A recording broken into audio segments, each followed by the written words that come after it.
You're joking, aren't you? It's the Teesside Chef. Look at the golden bubbles. Watch as I dip them in luscious chocolate. What a treat. But hey, we're using boiling sugar today, so we have to prepare everything well in advance. With a baking paper-lined tin or heat-proof dish bigger than we think we'll need, and a pan on standby bigger than we think we'll need, along with 250 grams of sugar, 75 grams of golden syrup or another invert sugar syrup, but more on that later, 50 millilitres-ish of water, and 2 teaspoons of baking soda, and that is all we will need apart from a very acute sense of personal responsibility. And I'm just going to heat the water and sugar on a medium heat along with the golden syrup. Now I do have a link for my golden syrup recipe coming up.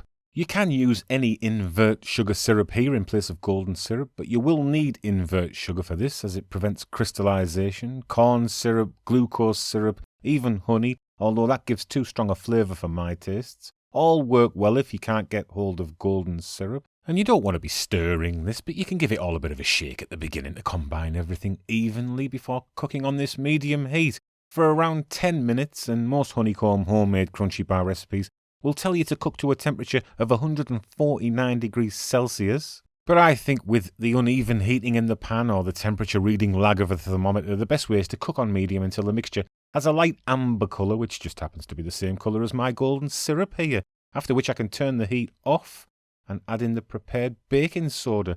Now we don't need to panic and rush here. The sugar syrup will continue cooking as we stir carefully and the mixture bubbles up, which is another reason really I think to avoid concentrating too much on that 149 degrees target temperature, because this sugar will burn very easily if you go over that. So cooking gently for 10 minutes until a light amber colour emerges has always worked best for me. But once the baking soda is fully combined, we do need to pour it immediately into our prepared lined tin or heat-proof dish, where it will continue to expand. And even if you pour haphazardly like I've done here, please don't touch the mix, because the NHS is under enough strain right now without another burn victim adding to the Tory-induced burden.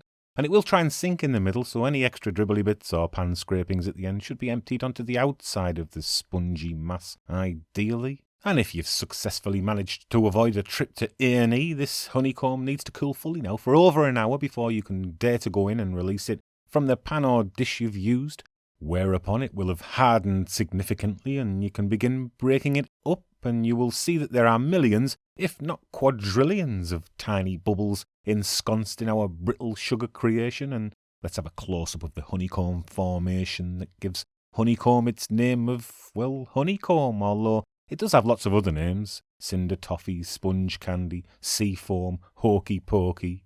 But wherever you call it, you can now begin to break it into smaller pieces to fit your desires or homemade crunchy bar aspirations. But I wouldn't really recommend trying to cut this with a knife, because when you do this, it negatively affects the honeycomb aesthetics, in my opinion. And I'll be leaving my honeycomb pieces half naked when I dip them in the chocolate I'm melting now in a heat-proof dish atop a pan of gently simmering water. So I want that honeycomb pattern to look its best. Around 200 grams of chocolate will suffice for this recipe, and I have a mix of half milk and half dark chocolate here, which I'm dipping the honeycomb into. And you want to be sure after dipping that you shake vigorously to remove any excess chocolate, after which you can place on a piece of baking paper to set the whole thing at room temperature until the chocolate has firmed up. And just look at that lot there, and just make sure you don't tell your dentist you've been eating this when you go for your next checkup, alright? Thanks for watching, everyone. Ta-ra.